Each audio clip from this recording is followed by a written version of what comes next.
Hello friends, नमस्कार। स्वागत करती हूँ आप सभी का आपके इस नए चैनल में। तो नया नहीं, चैनल तो पुराना है बट नई क्लास है। यहाँ पर प्रैक्टिस सेट जो मैंने लिया है और ये प्रैक्टिस सेट बेहद महत्वपूर्ण है क्योंकि सामान्य हिंदी से है, व्याकरण से, जो कि जिन एग्ज़ाम में ये प्रश्न आए मैंने उनको यहाँ मेंशन किया है। तो ये प्रश्न ऐसे हैं जो हर एक एग्ज़ाम में आते ही हैं, चाहे वो आपका हिंदी साहित्य टीजीटी पीजीटी हो, एलटी ग्रेड हो या कॉमन जो भी आपके और भी पेपर्स रहते हैं उन सभी में आते ही हैं। तो मैंने यहाँ मेंशन भी किया हुआ है। तो फटाफट से हिंदी वर्णमाला ध्वनि एवं हिंदी वर्णमाला एवं वर्णक्रम तो स्टार्ट करते हैं। पहला प्रश्न है यहाँ पर कि शब्द की सबसे छोटी इकाई क्या कहलाती है। तो यहाँ आपको बताना है शब्द की। बहुत कंफ्यूजिंग प्रश्न भी रहते हैं ये कि हम कभी कभी अगर ऐसे पूछ दें कि भाषा की सबसे छोटी इकाई कौन रहती है तो हम वहीं कंफ्यूज हो जाएंगे।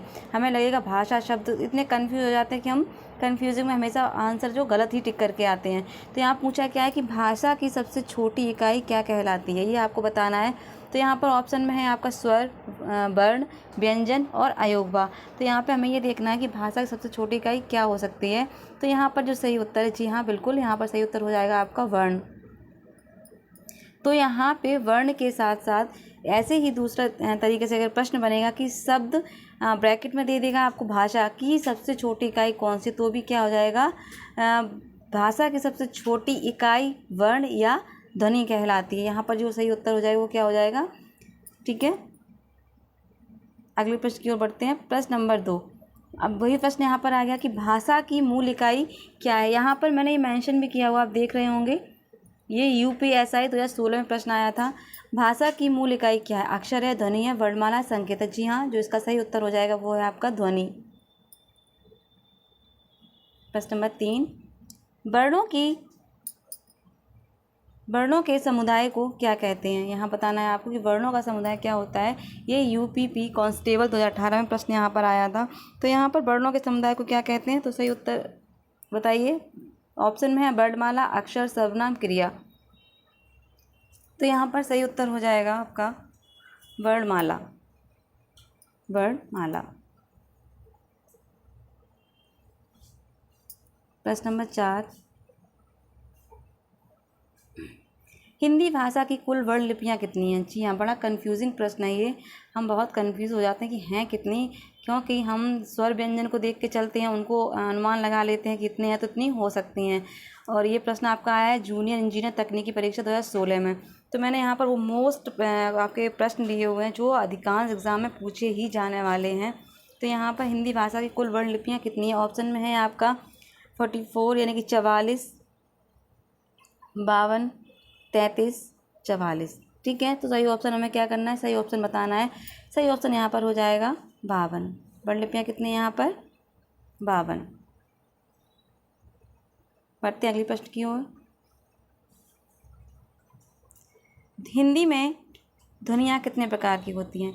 जी हमें बताना कि हिंदी में ध्वनियाँ कितने प्रकार की होती हैं। तो यहाँ पर ऑप्शन दिए हुए 2 प्रकार की, 4 प्रकार की, 3 प्रकार की, कोई नहीं। ये देखिए, ये वीडियो एग्ज़ाम 2018 में आया था। तो यहाँ पे हिंदी में ध्वनियाँ कितने प्रकार की होती हैं। जी हाँ, सही आंसर यहाँ पे हो जाएगा 2 प्रकार की होती हैं। कौन कौन सी, स्वर और व्यंजन। स्वर और व्यंजन, ये 2 प्रकार की होती हैं ध्वनियाँ। स्वतंत्र रूप से जो उच्चरित होने वाले वर्ण हैं वो स्वर कहलाते हैं, और स्वरों की सहायता से जो उच्चरित होने वाले वर्ण हैं वो क्या कहलाते हैं, व्यंजन कहलाते हैं। प्रश्न नंबर 6। जिनका उच्चारण स्वतंत्रता से होता है और जो व्यंजन के उच्चारण में सहायक होते हैं उन्हें कहते हैं स्वर, व्यंजन, संज्ञा या सर्वनाम। यानी कि हमको ध्यान से पढ़ना है। और ये प्रश्न यहाँ पर देखिए कब आया है, तो आप लोग देख लीजिए। जिनका उच्चारण स्वतंत्रता से होता है, जो व्यंजन के उच्चारण में सहायक होते हैं। बहुत प्रश्न ये ऐसा है, अगर आप थोड़ा सा भी चूक जाएंगे तो गलती कर जाएंगे। तो यहाँ पे जो ऑप्शन दिए हुए हैं, स्वर है, व्यंजन है, संज्ञा है, सर्वनाम है। तो यहाँ पर सही उत्तर क्या हो जाएगा आपका, जी हाँ बिल्कुल सही, स्वर।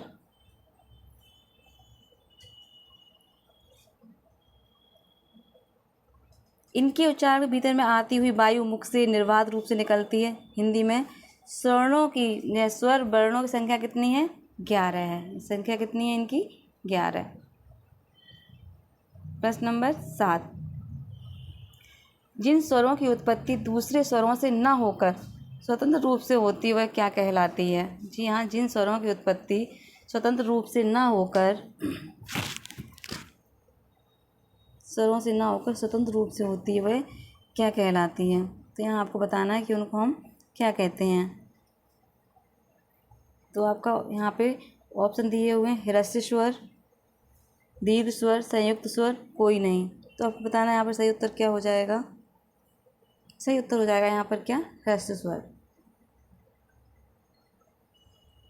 प्रश्न नंबर 8, जीव के आधार पर स्वर कितने प्रकार के होते हैं? जी हाँ, महत्वपूर्ण प्रश्न है। यहाँ पर पूछा गया है कि जीव के आधार पर स्वर कितने प्रकार के होते हैं?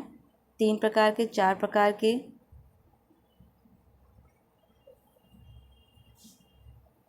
2 प्रकार के या 6 प्रकार के। हमें ये बताना है कितने प्रकार के होते हैं। तो ये प्रश्न भी वीडियो में आ चुका है 2018 में। तो जीव के आधार पर स्वर 3 प्रकार के होते हैं। अब कौन कौन से होते हैं वो देख लीजिए यहाँ पर।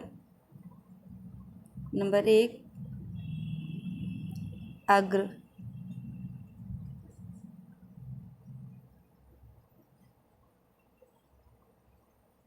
पहला यहाँ पर माँ बन जा रहा है, आप समझने की कोशिश कीजिए। अग्र है यहाँ पर,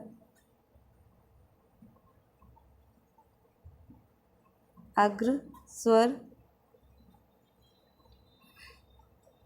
दूसरा है आपका मध्य स्वर। तीसरा है आपका पश्च स्वर।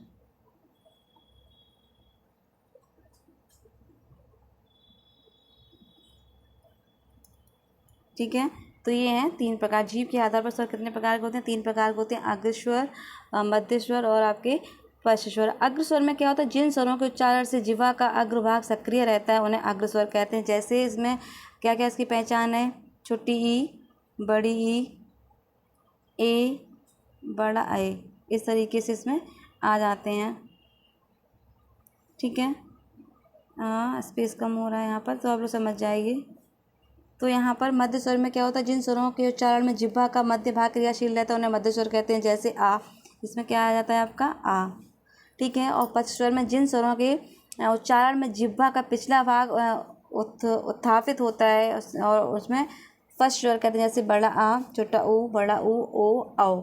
इस तरह से ये जीभ के आधार पर होते हैं आपके 3 प्रकार स्वर के। अर्ध विवृत स्वर, यहाँ पे मैंने सब कुछ मेंशन किया हुआ है। ये वन रक्षक 2018 में आया था, ये देखिए। तो यहाँ पर अर्ध विवृत स्वर है, ऊ है, ए है, ऐ है या आ है। ये बताना है आपको अर्ध विवृत स्वर कौन कौन से हैं। यहाँ पर सही उत्तर देना है आपको। तो सही उत्तर यहाँ पर देख लीजिए आप कौन सा हो जाएगा। तो अर्ध विवृत स्वर यहाँ पर जो है वो हो जाएगा आपका ऊ है ऑप्शन में, ए है, ऐ है, आ है। सही उत्तर हो जाएगा यहाँ पर ए। ठीक है, अब क्या होते हैं ये आपके अर्ध विवृत स्वर या विवृत स्वर? तो ये देख लीजिए कि अर्ध विवृत स्वर में क्या होता है कि जिन स्वरों के उच्चारण में मुख द्वार अथवा आधा खुलता है, मुख द्वार आधा खुलता है। ठीक है, जिन उच्चारण शब्दों में मुख द्वार आधा खुलता है उसमें क्या हो जाता है आपका अर्ध विवृत स्वर हो जाता है। इसमें आ जाते हैं, छोटा आ जाता है। ठीक है, ये आ वाला अनुस्वर वाला आ, ओ, इस तरीके से ये इसकी पहचान है। बढ़ते हैं अगले प्रश्न की ओर।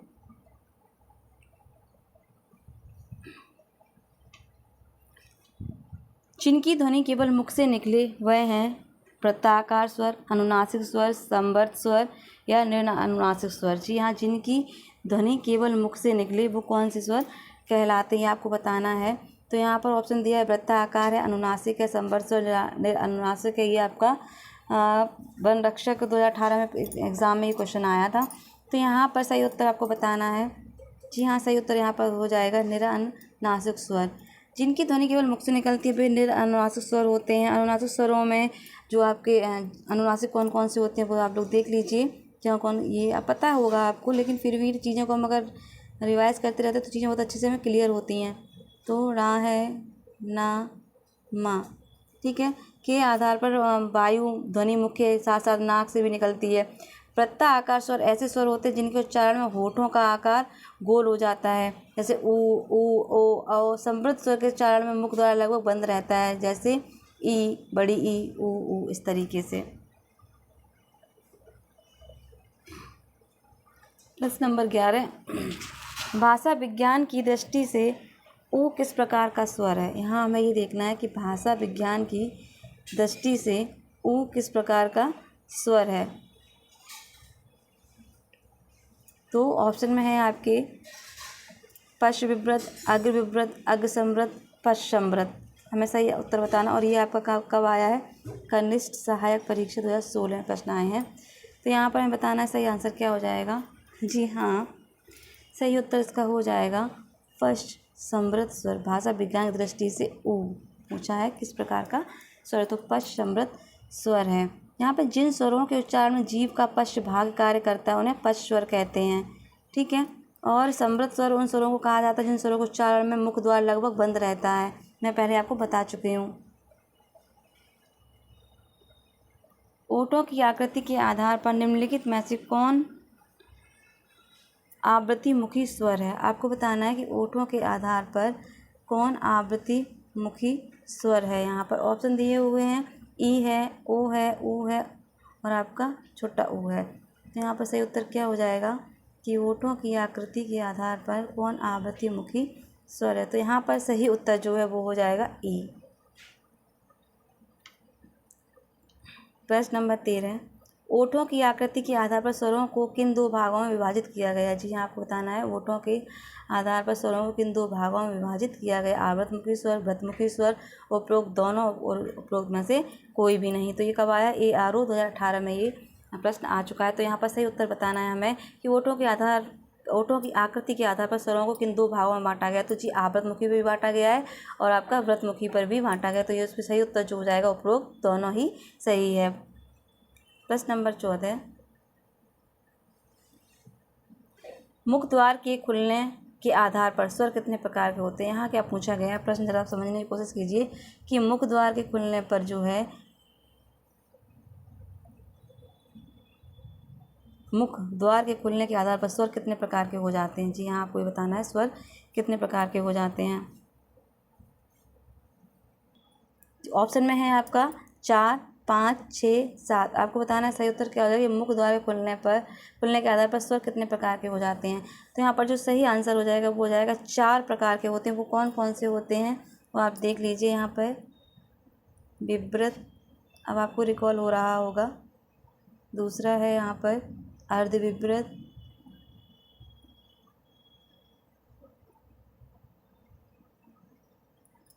तीसरा है अर्धसंवृत,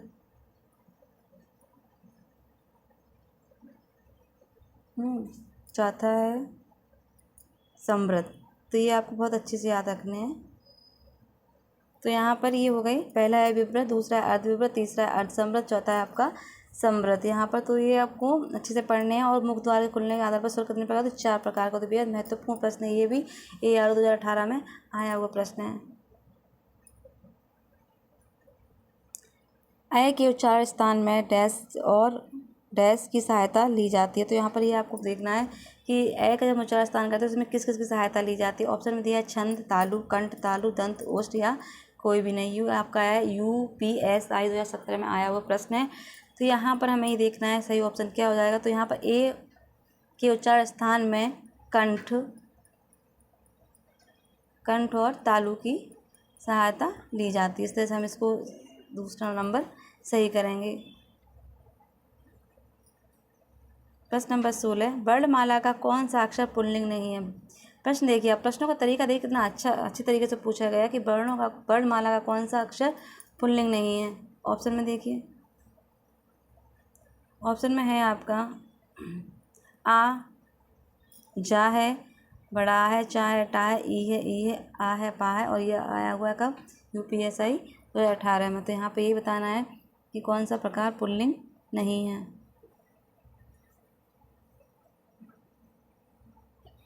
जी हाँ, यहाँ पर सही हो जाएगा।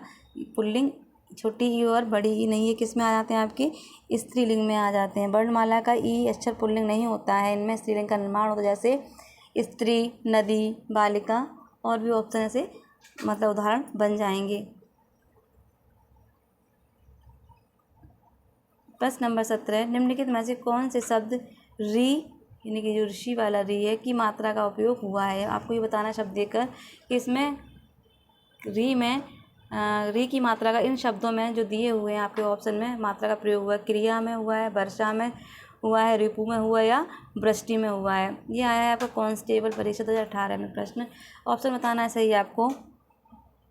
सही ऑप्शन इसका हो जाएगा वृष्टि।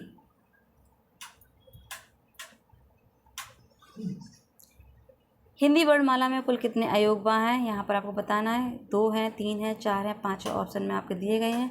तो अक्सर कन्फ्यूजन हो जाती है किसमें, 2, 3 और 4 में बहुत कन्फ्यूजन हो जाती है। 5 तो नहीं होगा, यहाँ तक कन्फ्यूजन होती है 2 में, 3 में और 4 में होती है। तो कन्फ्यूजन को दूर कर दीजिए और देखिए प्रश्न किस तरह से कहाँ कहाँ पूछे जा रहे हैं। तो हिंदी वर्णमाला कुल अयोगवा कितने हैं, 2। ठीक है।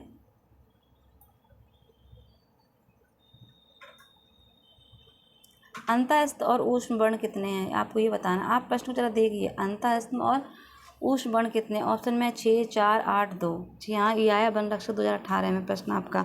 तो आपको ऑप्शन बताना है कि क्या सही हो जाएगा। तो यहाँ पर बताइए ज़रा, 6 है, 4 है, 8 है, 2 है। तो यहाँ पे जो सही उत्तर हो जाएगा वो हो जाएगा आपका 8। अब आप कहेंगे कि 4 होते हैं। जी हाँ, 4 आपके होते हैं अंतःस्थ और 4 होते हैं आपके ऊष्म वर्ण। तो दोनों मिलाकर कितने हो गए, 8। इस तरीके से प्रश्न को घुमाकर पूछा गया। सेम यही पैटर्न था प्रश्न का जिस तरह मैंने यहाँ पर रखा हुआ है। एग्ज़ाम में कुछ कन्फ्यूजन क्रिएट जानबूझकर की जाती है। आपका माइंड मेकअप चेक किया जाता है कि आप कितना, आपका बौद्धिक स्तर और आपकी बौद्धिक क्षमता कितनी कहाँ तक, किस लेवल तक है। बस यही तो परीक्षा है कि दूसरे की इच्छा को जानना। तो यही है हमारा जो हमारा लेवल होता है दिमागी, बहुत चेक किया जाता है। तो कभी कभी प्रश्नों में ही उत्तर हमें सामने ही होते हैं, बस समझने की ज़रूरत होती है। तो बढ़ते हैं अगले प्रश्न की ओर। प्रश्न नंबर 20। जब 2 व्यंजन एक साथ मिलते हैं तो उनके योग से निर्मित व्यंजन को हम क्या कहेंगे। जी हाँ, जब 2 व्यंजन एक साथ मिलते हैं तो उनके योग से निर्मित व्यंजन को हम क्या कहेंगे। ये आया आपका व्यायाम प्रशिक्षक 2018 में प्रश्न आया हुआ है। तो ऑप्शन है आपके संयुक्त व्यंजन, ऊष्म व्यंजन, अल्प व्यंजन, अंतःस्थ व्यंजन। जी हाँ, तो यहाँ पर सही उत्तर जो है वो हो जाएगा आपका संयुक्त व्यंजन। बढ़ते हैं अगले प्रश्न की ओर।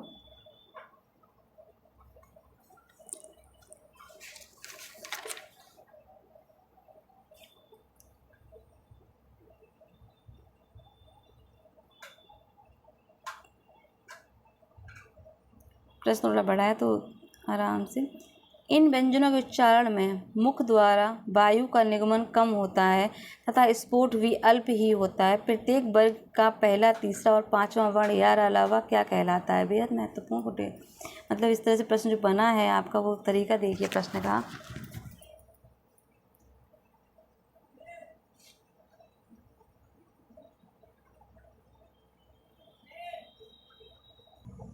तो यहाँ पर जिस तरह से ये प्रश्न पूछा गया है, और ये प्रश्न आपका कब आया है, UPSSC वीडियो में ये प्रश्न आपका पूछा गया है। तो मुझे बहुत अच्छा प्रश्न लगा ये कि इन व्यंजनों के उच्चारण में मुख्य द्वार वायु का निगमन कम होता है तथा स्फोट भी अल्प होता है। प्रत्येक वर्ग का पहला, तीसरा, 5वां यार अलावा क्या कहलाता है, आपको ये बताना है यहाँ पर। तो ऑप्शन हम देख लेंगे क्या क्या है। ऑप्शन है आपका अल्पप्राण, महाप्राण, अघोष या कोई भी नहीं। यहाँ पे ऑप्शन आपके दिए हुए 4 ऑप्शन, सही ऑप्शन कोई एक ही होगा इसमें। तो सही उत्तर इसका हो जाएगा अल्पप्राण। ठीक है, अल्पप्राण सही उत्तर हो जाएगा। ये आपका वीडियो 2018 और ये आपका UPSC में भी आया हुआ है प्रश्न है।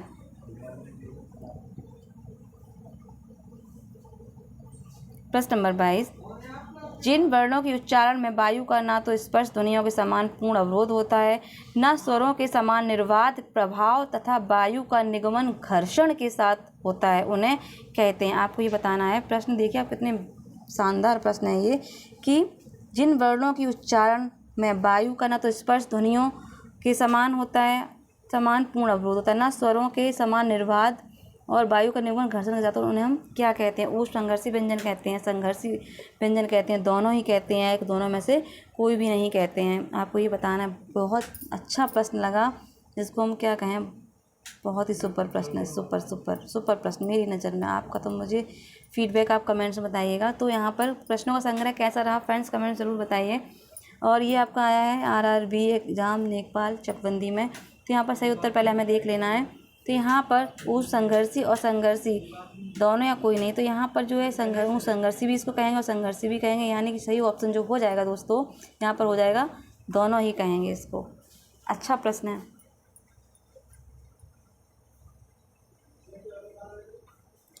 महाप्राण ध्वनियाँ किस व्यंजन से संबंधित हैं? जी हाँ, आपको बताना है कि महाप्राण ध्वनियाँ किस व्यंजन से संबंधित, हमें ये देखना है आरआरबी एग्जाम 2018 में। तो पहला दूसरा है, दूसरा चौथा है, तीसरा पहला है, पहला चौथा है यहाँ पर।